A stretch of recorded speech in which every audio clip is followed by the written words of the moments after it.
இந்த 5 ஆண்டு கால திராவிட முன்னேற்ற கழக ஆட்சியில் தமிழ்நாடு முழுவதும் ஒரு சமச்சீரான மிகப்பெரிய வளர்ச்சியை கொண்டு வந்திருக்கிற தலைவர் நம்முடைய முதலமைச்சர் அவர்கள். இன்னைக்கு எங்க பார்த்தாலும் பாலம், சாலைகள், கட்டமைப்புகள், மாவட்ட நீதிமன்றங்கள், மருத்துவமனை, இப்படி மக்களுக்கு தேவையான ஒட்டுமொத்த பணிகளையும் தமிழ்நாடு முழுவதும் மிகப்பெரிய கட்டமைப்பை ஏற்படுத்திய தலைவர் நம்முடைய முதலமைச்சர் அவர்கள். இதுல யாரும் எந்த வித கருத்து இருக்க முடியாது. அது மட்டும் இல்லாம ஆட்சியுடைய சாதனைகள், தேர்தல் அறிக்கையில் சொன்ன திட்டங்களை எல்லாம் இன்றைக்கு முழுவதுமாக நிறைவேற்றி மக்கள் மத்தியிலே கொண்டு சேர்த்திருக்கிற அரசு நம்முடைய அரசு.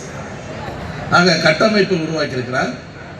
ஆட்சியினுடைய சாதனைகள் மக்கள் மத்தியிலே போய் சேர்ந்திருக்கிறது. ஒரு மிகப்பெரிய கூட்டணி அமைத்து தந்திருக்கிறார். போன தேர்தலில் கூட எஸ்டிஏபி நம்ம கூட இல்லை, தேமுதிக நம்ம கூட இல்லை.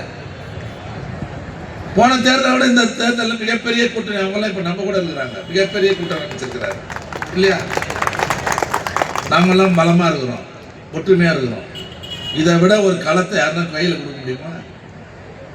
ஈஸியா இந்த தேர்தல் நம்ம ஜெயிக்கலாம். எந்த தேர்தல் ஜெயிக்க முடியும்? இதுவரை நான் பார்த்த தேர்தலே ரொம்ப ஈஸியான தேர்தல் எதுன்னா இந்த தேர்தல் தான். நான் வச்சுக்கேன். அதில் கைத்தட்டிட்டு போயிடாதீங்க. கைத்தட்ட ஜெயிச்சிட முடியாது.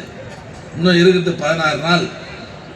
இந்த 16 நாள்ல நாம செய்ய வேண்டிய வேலை என்ன, எப்படி வேலை செய்யறது, அதை முறைப்படுத்தி இந்த பணி தேர்தல் களத்திலே பணியாற்றிட வேண்டும் என்பதற்காக தான் இந்த கூட்டத்தை நீங்க நம்ம கூட்டியிருக்கிறோம். நம்ம தலைவர்லாம் நிறைய பாரதிய ஜனதா தலைவர்ல இருந்து அதிமுக திட்டினாங்க. அது நம்ம பொதுக்கூட்டத்தில், பிரச்சார கூட்டத்தில் பார்த்துக்கலாம். இந்த 16 நாள்ல நம்ம செய்ய வேண்டிய வேலை என்ன, இது வரையிலே வேலை செய்யல தயவு செய்து இன்னில இருந்து போய் இன்னைக்கு கூட விட்டுருங்க. நாளையில இருந்து எவ்வளோ கட்சிக்கு தியாகம் பண்ணிருக்கிறோம். ஒவ்வொருவரும் அந்தந்த கட்சிகளை ஒவ்வொரு தகுதிக்கும் அவங்க தகுதிக்கு வேலை பார்த்துருக்கோம், தியாகம் பண்ணியிருக்கிறோம். ஜெயிலுக்கு போயிருக்கிறோம், பொருளாதார ரீதியாக செலவு பண்ணியிருக்கிறோம், ஆர்ப்பாட்டம் நடத்தியிருக்கிறோம், பொதுக்கூட்டம் நடத்தியிருக்கிறோம். கட்சி சொன்ன வேலையெல்லாம் எங்க கட்சி மட்டும் இல்லை, அந்தந்த கட்சியில் இருக்கிற தோழர்கள்லாம் இரவு பகல் பாராமல் கொண்ட கட்சிக்கு துரோகம் இல்லாமல் உழைக்கக்கூடியவர்கள் தான் நம்மலாம் இல்லையா?